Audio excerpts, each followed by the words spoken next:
बिस्मिल्लाहिर्रहमानिर्रहीम। अस्सलाम वालेकुम। इस वक्त अमेरिका और ईरान के दरमियान इस्लामाबाद में मुज़ाकरात जारी हैं। 2 राउंड्स हो चुके हैं। मुतज़ाद इत्तलात हैं। बहरहाल उस पर तो अभी हम बात नहीं करेंगे कि अब तक क्या चीज़ें तय हुई हैं, क्या चीज़ें तय नहीं हुई, किन बातों पर इख्तलाफ है। ज़ाहिर है इंटरनेशनल मीडिया का एक हिस्सा कुछ कह रहा है, दूसरा हिस्सा कुछ कह रहा है, क्योंकि इस वक्त जो भी खबरें आ रही हैं मुज़ाकरात के हवाले से हो ये इस्लामाबाद में रहे हैं, लेकिन जो ऑथेंटिक खबरें कुछ ब्रेक हो रही हैं वो अमेरिका से हो रही हैं, वो यूके से हो रही हैं, वो ईरान से हो रही हैं, इस्लामाबाद से नहीं हो रही। क्योंकि पाकिस्तान के जितने भी इस वक्त मेन लोग कवर कर रहे हैं उनमें से किसी ने भी कोई बड़ी खबर ब्रेक नहीं की।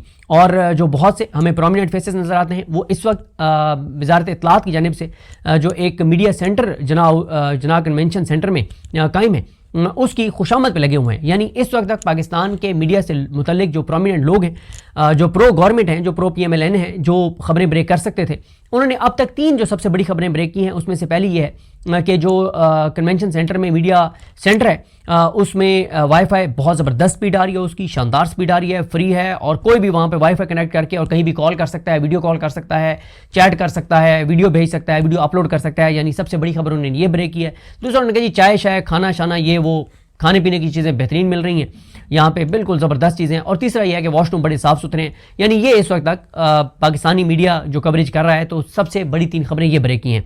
लेकिन एक चीज़ तो है, मैं आपको बताता हूँ कि मैंने काफ़ी आर्टिकल्स देखे, इंटरनेशनल मीडिया जो रिपोर्ट कर रहा है उसको देखा, जो डिफेंस एनालिस्ट इस पर बात कर रहे हैं उनको देखा।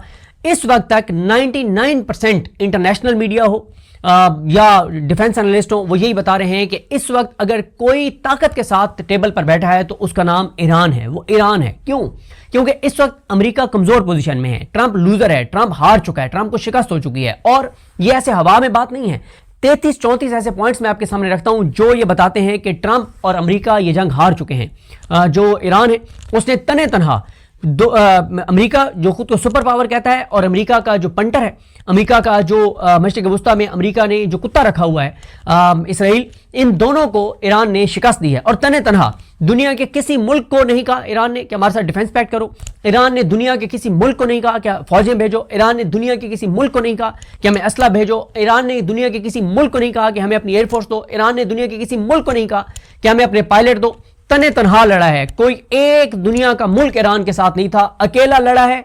और अमेरिका के साथ 35-40 मुल्कों की सपोर्ट थी, ताकत थी, मुसलमान मुल्कों की सपोर्ट अमेरिका को हासिल थी, लेकिन ईरान के साथ कोई दुनिया का मुल्क नहीं था। तने तनहा ईरान ने ये जंग लड़ी है, जीता है। और यही वजह है कि आज हर मुसलमान जो है, गैरतमंद मुसलमान, सिर्फ गैरतमंद मुसलमानों की बात कर रहा हूँ, हर गैरतमंद मुसलमान को ईरान पर फख्र है, हर गैरतमंद मुल्क ईरान के साथ खड़ा है और दुआएं कर रहा है। और एज ए मुसलमान सर फख्र से बुलंद है हर मुसलमान का, गैरतमंद मुसलमान का, क्योंकि ज़ाहिर है गैरतमंद मुसलमान ही ईरान के इस वक्त साथ दे सकते हैं। बाकी तो चेहरे जो हैं वो आपको जाने पहचाने। मैंने अभी भी एक ट्वीट किया, ईरानी जो डेलीगेशन है उनकी मैंने एक तस्वीर ट्वीट की और मैंने लिखा कि राय करबला के हकीकी वारिस, उसके ऊपर आप जाके देख लें कि जो गालियाँ दे रहे हैं वो गैरतमंद कैसे हो सकते हैं, क्योंकि गैरतमंद मुसलमान ही सिर्फ जो है वो इस वक्त ईरान का साथ दे सकते हैं।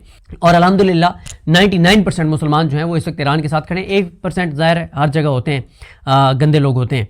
अच्छा जी, क्यों इंटरनेशनल मीडिया, डिफेंस एनालिस्ट ये समझते हैं, जो आर्टिकल्स आ रहे हैं कि ट्रंप ये जंग हार चुका है, अमेरिका ये जंग हार चुके हैं और ईरान ये जंग जीत चुका है। और इस वक्त वो जो मैदान में शिकस्त दी है ईरान ने अमेरिका को, तो अब टेबल पे भी अमेरिका जो है वो मुश्किलात से 2-4 नजर आता है जो मुज़ाकरात हो रहे हैं। अच्छा, क्यों ईरान ये जंग जीत चुका है और अमेरिका हार चुका है? नंबर 1, ट्रंप अपने मकासद हासिल नहीं कर सके। ट्रंप ने कहा कि वो रिजीम चेंज करेंगे, रिजीम चेंज नहीं हुई। अबनाए हुर्मुज़ जो पहले खुला हुआ था अब वो बंद है और ईरान का उसके ऊपर कंट्रोल है। और फिर दूसरी जो वजह है, और जो अब जो जहाज़ गुजर भी रहे हैं वो ईरान की शराइत पे गुजर रहे हैं, जो गुजर रहे हैं। दूसरी वजह यह है कि अमेरिका ईरान से यूरेनियम जो है वो हासिल नहीं कर सका, जो अमेरिका कहता था कि यूरेनियम हासिल करेगा। तीसरा यह है कि अमेरिका जो है वो सऊदी अरब समेत खलीजी ममालिक का ना सिर्फ दिफा नहीं कर सका, बल्कि अमेरिका की मौजूदगी और अमेरिकी अड्डे खलीजी ममालिक के तहफ़्फ़ुज़ के बजाय उनकी कमज़ोरी और उनके लिए मुस्तकिल ख़तरा बन गए। अमेरिका जहां फिजिकल मौजूद है, अगर उन ममालिक का अमेरिका तहफ़्फ़ुज़ नहीं कर पा रहा तो बाकियों की तो बात ही छोड़ दें। दुनिया में 750 और कुछ जगहों पे 800 अमेरिकी बेसेस हैं दुनिया भर में, और अमेरिका जहां पे फिजिकली खुद मौजूद था खलीजी ममालिक में, उन खलीजी ममालिक के तहफ़्फ़ुज़ की बजाय उनकी कमज़ोरी बन गया, उनके लिए सिक्योरिटी थ्रेट बन गया। और अमेरिका खलीजी ममालिक के नुकसानात को नहीं रोक सका, अमेरिका खलीजी ममालिक को नहीं बचा सका, बल्कि अमेरिकी जो फ़ौजी थे जो खलीजी ममालिक में, वो बेसिस छोड़ के और उनके रेजिडेंशियल, उनके रहायशी इलाकों में जाके छुप गए, और जब वो उनके रहायशी इलाकों में जाके छुप गए तो वहाँ पे ईरान ने मारा है और नुकसानात हुए खलीजी ममालिक के। तो अमेरिका, अब वो जो एक अमेरिका का रोब दबदबा था कि अमेरिका जहां पे होगा तो वो मुल्क सिक्योर है, अब ये बात साबित हो गई कि जहां जहां अमेरिका मौजूद है वो मुल्क इनसिक्योर है, वो गैर महफूज है, और उसके लिए थ्रेट्स हैं अमेरिकी फौज, अमेरिकी अड्डों का होना अपने मुल्क में। फिर इसके बाद अमेरिका के खलीजी ममालिक में तमाम बेसिस, तमाम अमेरिकी अड्डे जो हैं वो नाकारा हो गए हैं, कोई इस्तेमाल के काबिल नहीं रहा। कोई एक अमेरिकी अड्डा इस वक्त ऐसा नहीं है खलीजी ममालिक में जहां पे वो उनके ऑपरेशन उस तरह से हो सके या उनके फौजी रह भी सकें। उनके फौजी रह नहीं सकते उन बेसिस के ऊपर, इतने ज़्यादा उनको तबाह भी कर दिया है ईरान ने तने तनहा, और गैर महफूज भी बना दिया है कि अब कोई अमेरिकी चैन से उन अड्डों पर नहीं सो सकता। उसके बाद खलीजी ममालिक में कोई अमेरिकी सफारत खाना इस वक्त ऐसा नहीं है जो रूटीन में जैसे पहले फंक्शनल था उस तरह से फंक्शनल हो। फिर सीज फायर की भीख अमेरिका ने मांगी, अमेरिका ने सीज फायर की भीख मांगी, ईरान ने सीज फायर की भीख नहीं मांगी। ईरान दुनिया के किसी मुल्क के पास नहीं गया कि यार तुम मीडिएटर बन जाओ, तुम सालिस बन जाओ, तुम हमारी मदद करो, तुम ये जंग रुकवाओ। ईरान नहीं, अमेरिका गया है, अमेरिका गया है। ईरान ने एक बार भी नहीं दुनिया के किसी मुल्क को कहा कि आप ये जंग रुकवाएं, हम बहुत मुश्किल में हैं। इसीलिए ईरान इस वक्त फातेह है, ईरान फातिहाना अंदाज से बात कर रहा है, जुर्रत, बहादुरी, दिलेरी, गैरत से बात कर रहा है, और अमरीकी मुंह छुपाते फिर रहे हैं और वाज़े तौर पर उनकी शक्लों से नजर आ रहा है कि ये शिकस्त खा चुके हैं। उसके बाद अमेरिका के अंदर जहां पे 1 करोड़ लोग इस जंग के खिलाफ निकले, वहीं पे ईरान के अंदर 1 करोड़ 40 लाख लोगों ने खुद को रजिस्टर करवाया इस जंग के लिए। लाखों लोगों ने जाने देने के लिए अपने आप को रजिस्टर करवाया। लाखों करोड़ों लोग सड़कों पर निकले ईरान के अंदर और इस जंग के हक में, लड़ाई के हक में कि हाँ हमने लड़ना है, हाँ हमने जाने देनी है, हाँ हम जाने देने के लिए तैयार हैं। दूसरी तरफ अमेरिका में 1 करोड़ लोग निकले इस जंग को रुकवाने के लिए। अमेरिका में कोई ऐसे जो है वो इस जंग के हक में हमने नहीं देखा कि कहीं एक जगह पे भी कोई हजारों लोग भी इकट्ठे हुए हों, बल्कि लोग इकट्ठे हुए तो इस जंग के खिलाफ, यानी अमेरिका अपने मुल्क के अंदर ये जंग हार गया है, बयानिया नहीं बना पाया। उसके बाद सीज फायर के बाद ईरान में तो लाखों लोग सड़कों पर निकले, उन्होंने फतह का जश्न मनाया। अमेरिका में कोई नहीं निकला सड़कों के ऊपर कि हाँ अमेरिका जीत गया है। फिर ईरान में आयतुल्लाह खामनेई साहब के बाद उनसे सख्त गीर मौक़िफ़ रखने वाले मुज्तबा खामनेई जो हैं वो सुप्रीम लीडर बन गए, और IRGC पासदारान इनकलाब का रोल मजीद बढ़ गया है। IRGC के लोग आ रहे हैं, पासदारान इनकलाब के लोग आ रहे हैं अहम ओहदों पर, जो सख्त गीर मौक़िफ़ रखते हैं, जो पहले से जो ओहदों पर मौजूद थे उनसे सख्त मौक़िफ़ रखने वाले हैं। उसके बाद 10 जून में ट्रंप ने यह दावा किया था कि हमने ईरान के जो जोहरी मराकज़ हैं उनको मुकम्मल तौर पर तबाह कर दिया, ख़त्म कर दिया। हमने जो है वो अब बिल्कुल ईरान को इस काबिल नहीं छोड़ा कि दोबारा कभी भी वो एटमी ताकत बन सके। और अब खुद ट्रंप कह रहे हैं कि नहीं ये दोबारा एटमी पावर बनने के करीब थे। तो इसका मतलब है कि ट्रंप उस वक्त भी झूठ बोल रहा था, उस वक्त ट्रंप नाकाम रहे थे और अब भी ट्रंप नाकाम है। आगे मैं वजह बताता हूँ। उसके बाद नेटो में एक लड़ाई हो गई है, अमेरिका शायद नेटो से निकल जाए, नेटो भी टूटता हुआ नजर आ रहा है, ये भी एक शिकस्त है इन सारों की। फिर यूरोप समेत कई अमेरिका के अपने इत्तेहादी जो हैं वो अमेरिका के इस जंग में साथ छोड़ गए, उन्होंने कहा हम आपके साथ नहीं हैं। फिर उसके बाद अमेरिका की जो मिलिट्री माइट, वो जहाज जो कभी किसी मुल्क ने नहीं गिराए थे, कभी किसी मुल्क ने वो जो जहाज नहीं गिराए थे वो ईरान ने गिराए हैं। अमेरिका की मिलिट्री माइट को खाक में मिला दिया है, धूल चिटा दिया है, घुटनों पर ले आया है ईरान अमेरिका को और इसराइल को।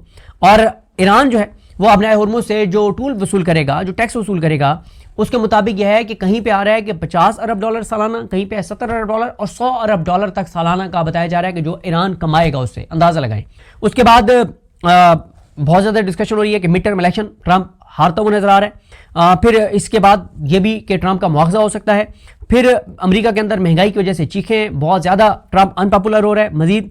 उसके बाद ट्रंप के पुराने बयानात बहुत ज़्यादा चल रहे हैं कि जो उसने कहा था कि जंगें ख़त्म करेगा, अमेरिका फर्स्ट, अब नज़र आ रहा है कि इसराइल फर्स्ट। और जंगें उसने ख़त्म करने के बजाय, जंगों से निकलने की बजाय अमेरिका को ऐसी जंगों में ले गया है कि जो अब कई दहाइयों तक अमेरिका को इनसिक्योर रखेंगे और नुकसान पहुंचाते रहेंगे। एप्स्टीन फाइल्स पर बहुत ज़्यादा डिस्कशन हो गई है, ट्रंप की बीवी को आगे बयान देना पड़ा। और इस पर यह भी बात हो रही है कि ये जो ट्रंप की बीवी की कुछ तस्वीरें जो आई, कुछ AI थी, कुछ और थी एप्स्टीन के साथ, वो शायद ये कहा जा रहा है कि वो नेतन्याहू ने और इसराइल ने वायरल करवाई हैं और वो मंजर आम पर लाए हैं। لیک کروائی انہوں نے تاکہ ٹرمپ کے اوپر دباؤ بڑھے اور ٹرمپ اس دباؤ سے نکلنے کے لیے ایران کے ساتھ جنگ جاری رکھے، لیکن ٹرمپ اس قابل نہیں رہا کہ اب وہ ایران کے ساتھ مزید لڑ سکے۔ خلیجی ممالک بہت زیادہ پریشان ہیں، ان کو کچھ پتہ نہیں ہے کہ ان کا کیا بنے گا۔ ان کے لیے جیسے میں نے شروع میں آپ کو بتایا کہ امریکہ ان کے تحفظ کے بجائے ان کے لیے تھریٹ بن گیا ہے کہ امریکی اڈے۔ اس کے بعد امریکی میڈیا جو ہے وہ کھل کے یہ بات رپورٹ کر رہا ہے کہ ٹرمپ شکست کھا چکا ہے، امریکہ شکست کھا چکا ہے۔ امریکی میڈیا میں مطلب آپ تصور کر سکتے ہیں کہ امریکہ کے صحافیوں نے کہا کہ امریکہ کی فوج کو ٹرمپ کے احکامات ماننے سے انکار کر دینا چاہیے، ٹرمپ کی بات پہ نہیں جانا چاہیے۔ پھر اس کے بعد امریکہ کے اپنے اتحادی روس سے تیل خرید رہے ہیں، جس روس کو امریکہ تنہا کرنا چاہتا تھا اس روس سے اور اس کے تیل خریدنے پر پابندیاں امریکہ لگا رہا تھا کہ جو خریدے گا۔ اب امریکہ کے اپنے اتحادی ان سے روس سے تیل خرید رہے ہیں اور مہنگا تیل خرید رہے ہیں۔ پہلے روس سستا تیل جو ہے وہ بیچ رہا تھا۔ اس کے بعد ایک اور کہ چین کی ایک عزت میں اضافہ ہوا ہے، ان کی طاقت میں یوں اضافہ ہوا ہے کہ جب یہ خبریں آتی ہیں کہ ایران نے سیز فائر چین کے کہنے پر کیا، چین نے ان کو منایا کہ آپ سیز فائر پہ ایگری ہوں۔ یعنی یہ دیکھیں نا کہ پوری دنیا میں پیغام جا رہا ہے کہ ایران تو سیز فائر کرنا نہیں چاہتا تھا، یہ تو چین نے ان کو کہا کہ سیز فائر کروایا ہے۔ چین کی بھی گڈی چڑھ گئی، چین کی بھی عزت احترام مقام مرتبے میں اضافہ ہوا اور ایرانی تو ویسے فاتح۔ اس کے بعد حزب اللہ سمیت وہ تمام قوتیں جن کو بارے میں کہا جاتا تھا ختم کر دیا ہے، وہ سب ابھر کے سامنے آئے ہیں، پہلے سے زیادہ طاقتوروں کے سامنے آئے ہیں اور صحیح انہوں نے اسرائیل کو جو ہے جن کو ایران کی پراکسیز کہا جا رہا تھا انہوں نے صحیح دھول چٹائی ہے، انہوں نے اسرائیل کو صحیح طاقت کے ساتھ لڑ رہے ہیں اور آپ مزید وہ طاقتور ہوں گے کیونکہ پتہ چل گیا ہے کہ امریکہ ختم اس حوالے سے کہ جی اب امریکہ سے کوئی نہیں دنیا میں لڑ سکتا، اسرائیل سے کوئی نہیں لڑ سکتا، لڑ کے دکھا دیا ایران نے۔ اب یہ چیز حوصلہ دے گی امریکہ اور اسرائیل کے جو مخالفین ہیں، جو غیرت مند لوگ ہیں، ان کو یہ چیز حوصلہ دے گی کہ یار یہ کوئی چیز نہیں ہے، یہ ان کی پھوپھاں تھیں، ان کی باتیں تھیں، دیکھو اکیلے تنہا ایران نے ان کو کیسے دھول چٹائی ہے۔ اس کے بعد اسی طرح سے یہ کہہ رہا تھا ہاں ایران میں اندرونی اختلافات ختم ہوئے اور لوگ مزید جڑے ہیں اپنی قیادت کے ساتھ۔ امریکہ کہہ رہا تھا بیلسٹک میزائل پروگرام ہم نے ختم کر دیا، او بھائی ختم کرنا تو دور کی بات ہے۔ اب امریکی انٹیلیجنس ایجنسی کی ایک رپورٹ لیک ہوئی ہے جس کو وال اسٹریٹ جرنل نے رپورٹ کیا ہے کہ ایران اپنے جو لانچرز ہیں ان کو دوبارہ جو ہے وہ ان کی بحالی کی طرف چلا گیا ہے، ان کی مرمت کی طرف چلا گیا ہے اور ان کو دوبارہ تیار کر رہا ہے اور ابھی بھی ان کے پاس اتنی طاقت ہے کہ اگلے 6 ماہ ان کے پاس اتنا ذخیرہ بیلسٹک میزائلز کا موجود ہے کہ اگلے 6 ماہ ایران جو ہے وہ لڑ سکتا ہے۔ اور آپ نے دیکھا شروع میں ایران نے اپنے کم شدت والے ہتھیار استعمال کیے، میزائل اور ڈرونز، اور جیسے جیسے وقت آگے گزرتا گیا تو ان کے مزید لیٹسٹ جو ٹیکنالوجی ہے وہ سامنے لائے۔ اس کے بعد ایران کے 10 نکات کے اوپر مذاکرات ہو رہے ہیں، ایران کے 10 نکاتی اس کے اوپر مطالبوں کے اوپر مذاکرات ہو رہے ہیں۔ اس کے بعد ایک سال، ہاں یہ میں بتا چکا ہوں کہ ایران کو $50 ارب سے لے کے $100 ارب تک ایک سال میں جو ہے وہ ٹیکس وصول کرے گا اپنا ہرمز پہ گزرنے والے جہازوں سے ان کو ملے گا۔ پھر یہ کہہ رہے تھے کہ ایران کے ہم نے پل تباہ کر دیے، ٹرمپ نے دھمکی دی کہ ہم ایران کے پل تباہ کر دیں گے اور ان کے جو پاور پلانٹس ہیں ان کو ہم تباہ کریں گے۔ تو ہر پل کے اوپر، ہر پاور پلانٹ کے اوپر ہزاروں ایرانی پہنچ گئے کہ ہاں ہم موجود ہیں یہاں پہ اور حملہ کرنا ہے تو کرو، ہم بھی ساتھ ان پاور پلانٹس اور ان جو پلوں کے ساتھ ہی ہم بھی اپنی جانیں دیں گے۔ اسی طرح سے ٹرمپ جو ہے وہ زمینی فوج نہیں اتار سکا ایران کے اندر، اور وہ جو کرو ممبر کے ریسکیو کے لیے آپریشن کیا وہ اصل میں یورینیم نکالنے کی کوشش تھی، اس میں بھی امریکہ ناکام ہوا۔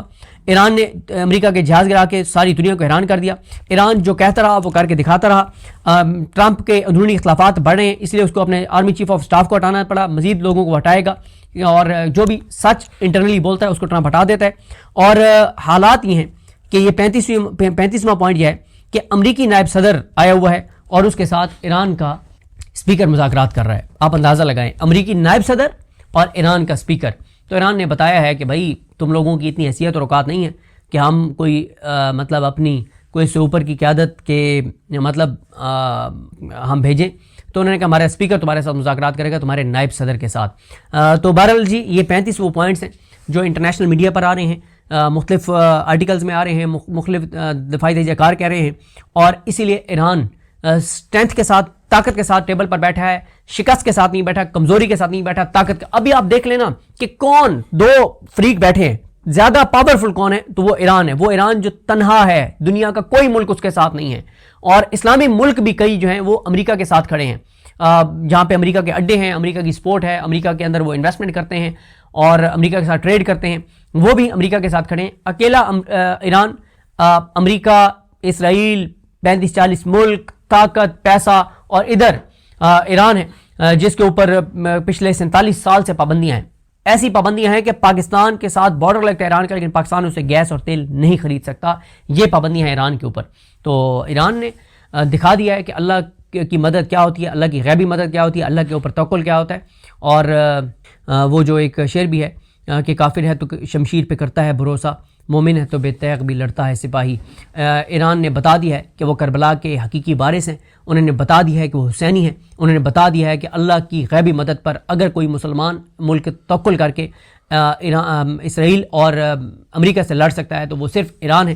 اور انہوں نے بتا دیا کہ ان کا غزہ کے ساتھ کوئی ڈیفنس پیکٹ نہیں ہے، غزہ کوئی انویسٹمنٹ نہیں کر رہا ہے ایران کے اندر، لیکن پھر بھی ایران جو ہے وہ جانیں دے رہا ہے، قربانیاں دے رہا ہے. کس کے لیے؟ غزہ کے مسلمانوں کے لیے، مظلوم مسلمانوں کے لیے. تو ایران کو کے ساتھ اس لیے ہر غیرت مند مسلمان ایران کے ساتھ کھڑا ہے اور دعا کر رہے ہیں ان کے لیے. اللہ تعالیٰ ایران کا حامی و ناصر ہو. اللہ تعالیٰ ایران کی اور ہر اس ملک کی اللہ تعالیٰ غیبی مدد کرے جو اس وقت کفار کے خلاف برسر پیکار ہیں. مجھے اپنی دعا میں یاد رکھیں. الکریم ہم سب کا حامی ناصر ہو. اللہ حافظ.